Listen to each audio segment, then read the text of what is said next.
Hello everyone, welcome to the another video of hello scholar. इस वीडियो में मैं आपको बताऊंगी एसबीआई सीबीओ की वैकेंसी निकली थी कल। 1422 वैकेंसीज रिलीज हुई हैं।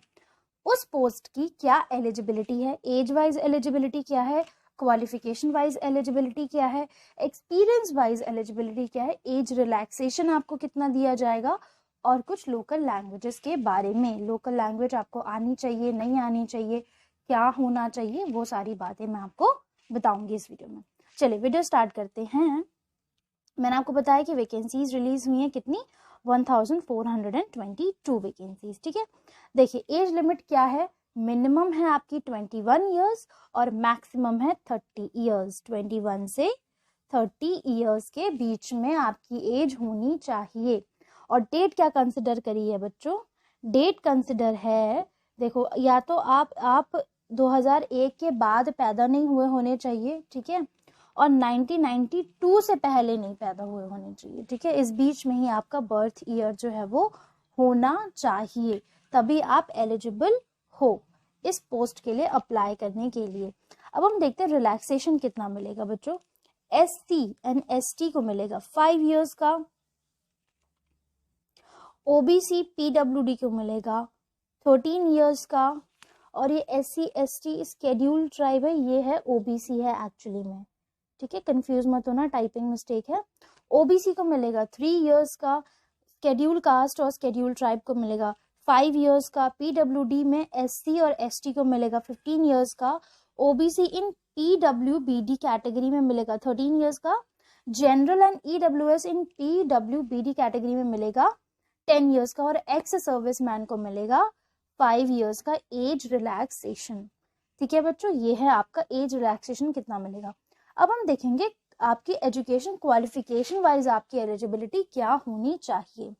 आपने ग्रेजुएशन करी होनी चाहिए किसी भी डिसिप्लिन में, यानी किसी भी सब्जेक्ट में, किसी भी फील्ड में आपने एक रिकॉग्नाइज्ड यूनिवर्सिटी से ग्रेजुएट होने चाहिए। ठीक है बच्चों, ये है आपकी एलिजिबिलिटी। आप मेडिकल के छात्र हैं, इंजीनियरिंग के हैं, सीए हैं, आप कुछ भी हैं, आप इसके लिए एलिजिबल हैं। ठीक है, जो आपकी मार्कशीट होगी, अब आपने क्वालिफाई कर रखा है, ग्रेजुएट हो आप, तो आपकी एक मार्कशीट भी होगी। मार्कशीट पर जो डेट आपकी ईयर ऑफ मतलब आपका जो रिजल्ट आता है ना जिस दिन, वो डेट आपकी मार्कशीट पे लिखी होती है।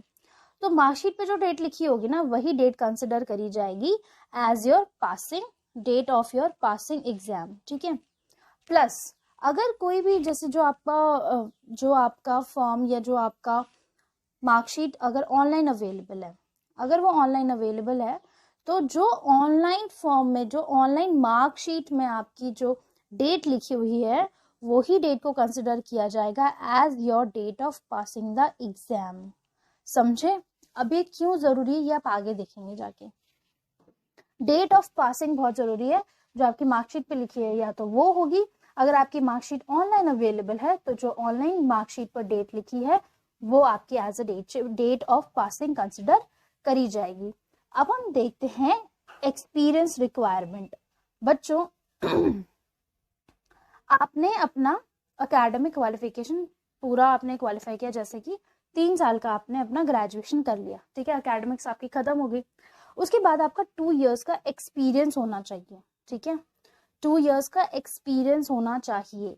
कहाँ पे? स्केड्यूल कमर्शियल बैंक में या फिर किसी भी रीजनल रूरल बैंक में। कहाँ स्केड्यूल कमर्शियल बैंक में या फिर रीजनल रूरल बैंक में आपका 2 साल का कम से कम वर्किंग एक्सपीरियंस होना चाहिए।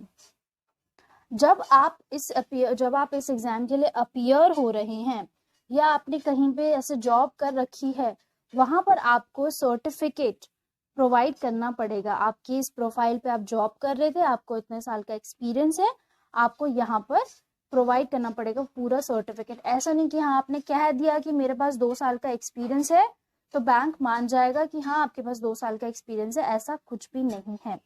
अगर किसी भी पॉइंट पे आपका जो जॉब प्रोफाइल है वो मैच नहीं करता है, तो फिर आपको किसी भी पॉइंट पे रिजेक्ट किया जा सकता है, और जो बैंक का जो डिसीजन होगा वो बाइंडिंग होगा कैंडिडेट्स पे, मतलब आप उसे चैलेंज नहीं कर सकते हो। ठीक है बच्चों, इस बात का ध्यान रखना। ये ऐसे मत करना हाँ मेरे पास एक्सपीरियंस है और आपके पास एक्सपीरियंस नहीं है।